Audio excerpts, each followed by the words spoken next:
So today is June 22.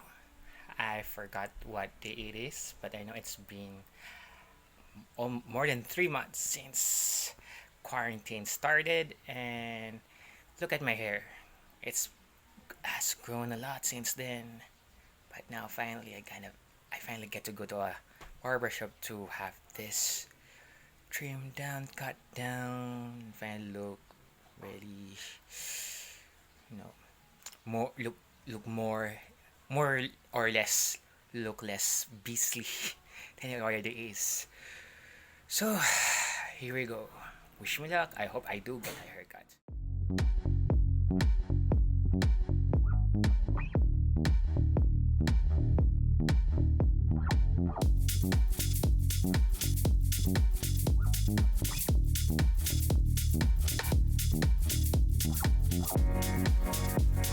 Guys, it's day 99 since lockdown started here in Metro Manila, and I just got a haircut. Finally, after 3 months of letting this grow out, I finally found the opportunity to have a haircut. And yeah, this style of this style of this hairstyle is called messy pompadour, messy pump.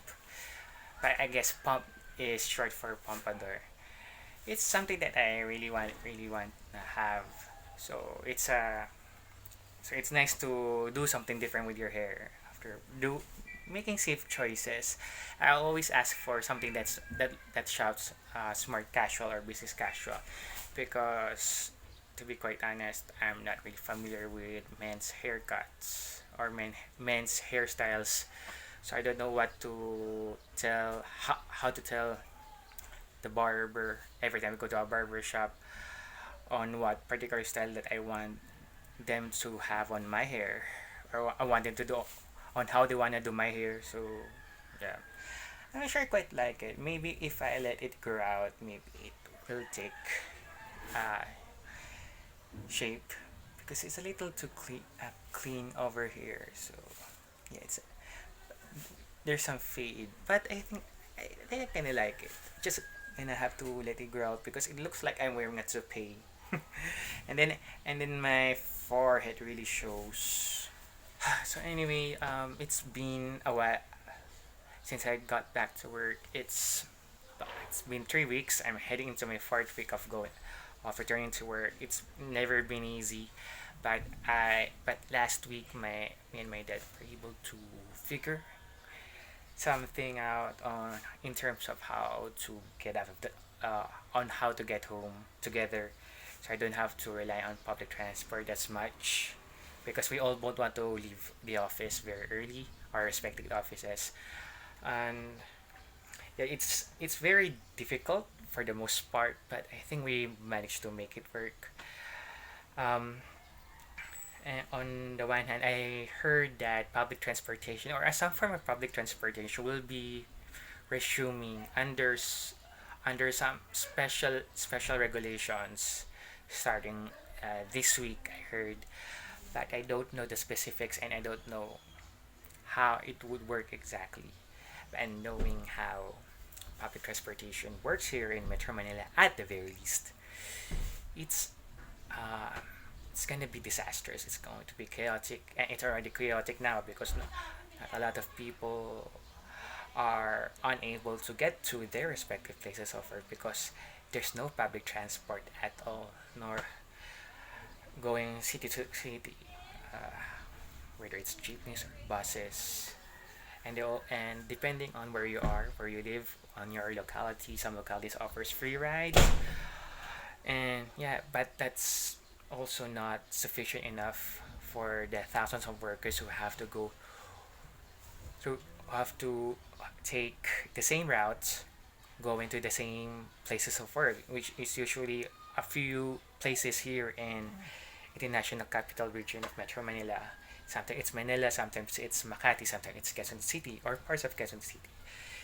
So it's very difficult as it already is, and they're making it more difficult. The government's making it more difficult.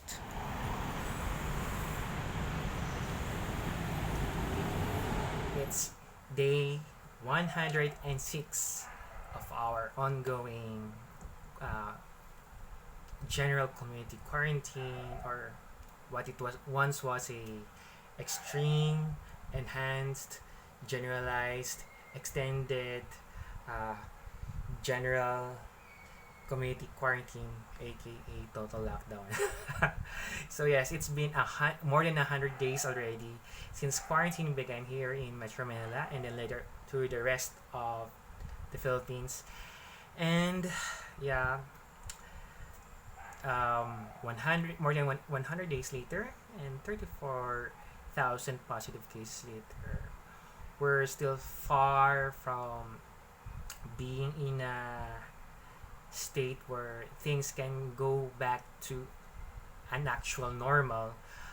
And I hate saying going back to normal, because it was never normal living here in the Philippines before the time of COVID-19, because living here has always been chaotic.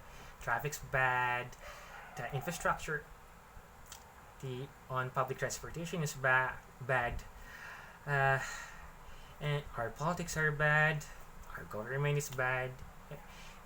And it only seems to amplify those further with no thanks to this lockdown afterwards. Because what happened in this 100 days of lockdown? Let's see.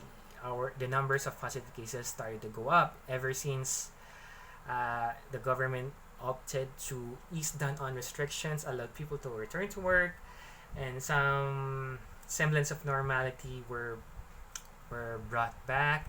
People are allowed to leave, essential, as long as they can, as long as it's for essential things, such as going to work or going to buy groceries and stuff. But malls are also opening up, restaurants are also being opened up, but people have to adhere to social distancing rules. Restaurants and other fast food joints who are opening up for dine-in transactions can only open for a limited capacity.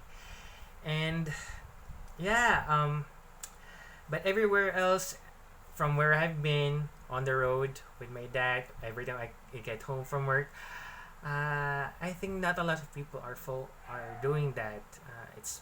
I've been to places where it's usually crowded, and those usually crowded places are still crowded. I think I'm more worried about is the fast rising numbers of positive cases in the country. We're at 34,000, more or less, and while we have around 30,000 recoveries, the numbers of reported new cases has continued to go up. There's apparently a 13,000 case backlog that were the Department of Health still needs to verify if those cases turn out to be positive cases, to include in the total statistics of where we're at with our handling of COVID-19. And so yeah, so every time we get a report, we get fresh cases. Those cases that were reported on the day itself, and late cases that were reported a few days ago prior to reporting, but they only got the confirmation that they were positive only a few days later. So that has been that's been annoying me throughout this whole situation. And yes, the dogs are barking. They agree with me. So on the plus side, though, I've been able to have my hair cut after 99 days when I went to this this newly opened barbershop near the house. It looks very fancy, but the rates are quite affordable. It means that I don't have to go far. I don't have to go to the mall to have my hair cut. I would still be able to have this kind of haircut on from a place that offers high quality haircut services at a fraction of the price, because usually I would get this at around 240 pesos with a hair with a free wash, but I got this for only 140, not including 140 additional 140 for my shave. That one's expensive. I'm hearing news that the land transportation office are finally allowing public transportation such as jeeps and buses to ply around the capital. But I'm not sure if they're going to open all the usual routes that are that the jeeps usually ply pre-COVID, pre-lockdown, as likewise for the buses. So I would have to assume that only some routes will be opened up for jeeps to do their public transportation thingy, to for them to finally do business, and and help uh, drivers to finally make up for 3 months of losses of from being unable to pursue their livelihood to provide for their families. And at the same time, I've never been so frustrated with my government with what they are with the things that they've been trying to do, or trying to prioritize over prioritizing what is more urgent. For example, they're prioritizing having our national airport in Manila renamed from Ninoy Aquino International Airport to uh, Paliparang Pandaigdigang ng Pilipinas. Paliparang Pandaigdig ng Pilipinas. I mean, it's nice to have to have a new name for the airport that represents the Philippines, but is it really necessary at this time? Is it really appropriate around this time? Other than that, we still have the anti-terror bill, which will certainly going to be lapsed into law if President Duterte has yet to put his signature on it before the required number of days that he needed to sign it before the bill which was already been passed by both houses of Congress, from the Senate and the House of Representatives, into law. Yeah, I'm not an expert at law, but that's what I was taught back in school. So there you have it. Oh, so, and other than that, we still have the issue with the Chinese government. We still have issues with everything else: inequality, poverty. What else is new? And yeah, people are really grasping for straws, and yeah, and there's also a recent report that around or more than 3,000 business establishments have closed up shop, have declared bankruptcy, and have retrenched their workers because they just simply couldn't conduct business in this current setup. So it's been very difficult.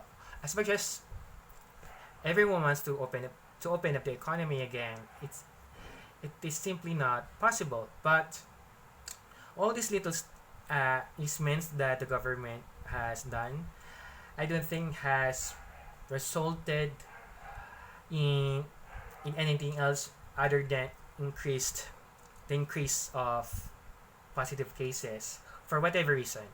I'm not sure it's because of some establishments were allowed to open up, such as restaurants and whatnot, but I do think it's because of other factors such as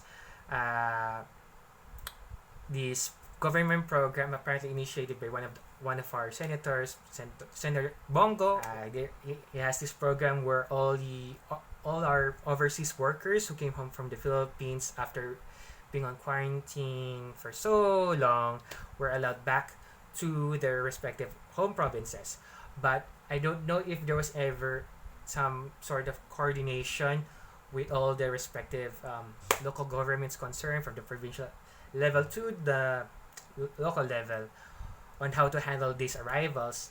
So, long story short, provinces with no previous cases of COVID-19 have started recording their first, and apparently after the arrivals of their own people. So yeah, that's quite interesting. So anyway, uh, 100 days, 106 days. We're still here. We're still in this situation. There is no vaccine on the in the horizon, but I do hope that we are able to survive this. We are able to survive this government, and we are able to survive all these horrible people that's trying to make our lives even worse than it was before. So I guess that's it for me. Thank you guys for watching me ramble. This is James, and this has been James, and I'll see you guys later. Bye. Paalam. Stay safe.